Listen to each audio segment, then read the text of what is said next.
Your brain is the most powerful weapon in the world. Once you put away your phones and your computers and all that we have nowadays, yeah, that's great. We're up to date. But your brain is the only thing you have when you're going through depression, when you're going through hard times, when you're going through death, real life. You can't Google that, man. You're alone. You're alone. You may have a shrink you're going to, you may have a best friend you're going to, but there's 24 hours in the day where you're alone in this brain, and your brain is talking to you in all kinds of ways, and it wants to control you and pull you in these different pockets. If you can't control your own brain and your brain controls you, you got to tell your brain where you want to go and how you want to go and how you want to get there. You got to control it. If not, it's over. What existed for me was, okay, man, how am I going to make this work? And all I knew back then was hard work. The only way anything gets accomplished. That's all I heard back in those days. You gotta work hard. You gotta work hard. I'm not getting I can't get this paragraph. I can't remember what the is in this paragraph to pass this test to get in the military. Read again. Still not getting it. Read again. But if you're not getting it, write it out. And that's how I started learning. Okay, well, I gotta write out everything I do. And then write it out again, and write it out again. And guess what happened? I got it. I can't swim. I'm negative buoyant. Go back again. I can't swim. Go back again. Go back again. Go back again. I got it. I realized if I keep going back and going back and going back until this just becomes, your mind will say, okay, we're going to figure it out. Because he is not going to stop. It's not like I'm gonna try one more time. No, it's just like alarm clock goes off, boop, we're going back. I can't read right, we're going back. I gave myself no way out, and my mind realized that. They said, okay, we're gonna adapt and overcome now. Like a lot of people say, trying hard. Your mind knows, man. It knows this guy's bull. Man, this guy's lying. There's no truth behind it. When I was in Navy SEAL training, people go, how were you there for 18 months?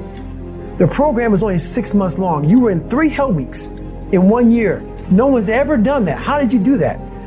I talk about the new norm. When I lived in a $7 a month place when I was growing up for a short period of time, I loved it. I didn't know any different. That was my norm.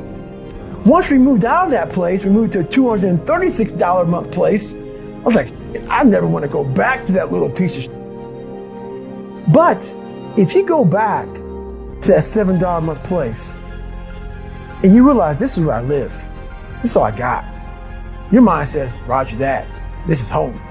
So when I was going through Navy SEAL training for 18 months and going back through all the hard parts over and over again, I told myself after the first time, I knew it was gonna be a long journey there. My body was breaking down. It was just how it was going on. I said, you know what? This is my new norm. So my mind said, it's like going to work. Like you go to work, you put your suit and tie on. I go into suffering every day. Every day, suffering, being broken, duct taping my feet up, stress fractures, shin splints, being broken. This is my new norm. And your mind says, if we're not broken, this ain't normal. We gotta be broken. So then your mind starts to get tougher and tougher and more callous. People, how did you run on broken feet? Broken shins. My mind knew this is how we operate. We're in Navy SEAL training. This is what we are. I became hell. And that became my new norm. I gave myself no way out. There was nothing outside these walls of hell. Nothing. I love God, but for a short period of time, I became the devil because that was hell. I became the boss, the owner, the CEO of Navy SEAL training. That was my mindset. And that's how you get through things. You immerse yourself wherever it is, and you become that. You become that and give yourself no way out. When I was 297 pounds and I was fat as hell trying to be a Navy SEAL, the scariest thing in the world to me, even to this day, was that could have been the rest of my life. I thought then I was trying hard. That's the scariest thing in the world. I thought then 297 pound, working for Ecolab, spraying for cockroaches, making $1,000 a month. I thought that was me at my 100% potential.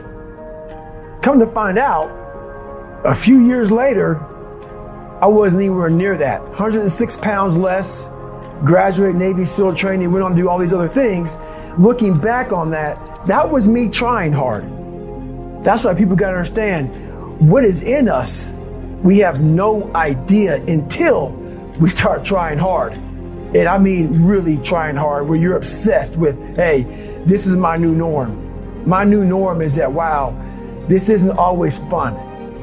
It's not always meant to be fun. And that's when you know you're trying hard.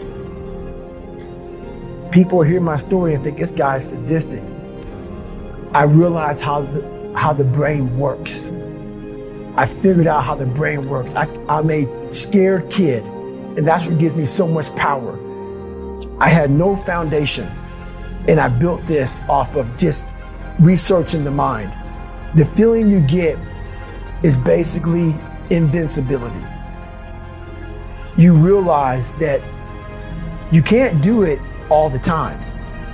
When you need to do it, I know I can go to a place that I can live in. And when you know that you can run on broken legs and you can do certain things that a lot of people can do, but they're not willing to do, this power, this sympathetic nervous system of fight or flight, and you're fighting, it gives you this charge of energy of when you're sitting there at 3:30, 4 o'clock in the morning and you're duct taping your feet up because they're broken, and you're doing it by yourself, and you're going through arguably one of the hardest training in the world.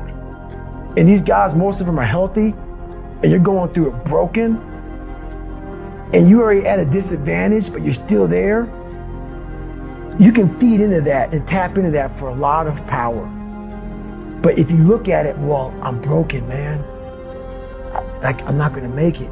But if you look at it as, man, I'm broken and I'm still here, and I'm fighting, and I'm gonna find a way to get through this because I have no other place to go. It gives you a lot of power. When things start to suck really, really bad, my brain and a lot of people's brain, they don't go to your dad beating you up. Your brain says, we gotta get the out of here. This is miserable. So anger goes away a lot of times when you're suffering, because your brain just says, we gotta run, we gotta go. So that anger is not popping up saying, oh, I'm gonna show them, I'm gonna show those people. No, there has to be a much deeper. When I say deeper, it has to be down to mineral soil. It has to be down to that nice mineral soil where nothing can burn. You can't burn dirt. So it has to be down that low, that literally is something in you that's at the core of your soul. But you don't find it unless you spend a lot of time with what you want to be in life. I can't give that to you. Right. You can't give it to somebody. When you find your true passion in life, and my passion for me was like, oh, I want to be, I don't give Navy SEALs, Army, I don't give a shit. I want to serve my country. I want to be someone that I'm proud of.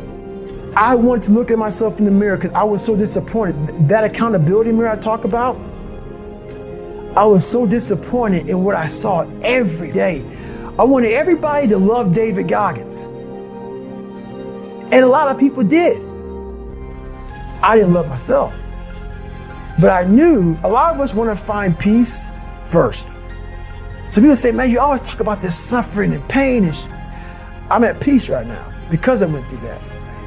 You don't find peace first. If you do, Merry Christmas. More power to you. More power to you. I found peace on the opposite end of finding myself. And no one really finds themselves without going through trials, tribulations, suffering, accountability. And accountability is suffering. Being accountable every day for doing right for yourself, for the people next to you, it's miserable. It's hard. So, even the smallest details.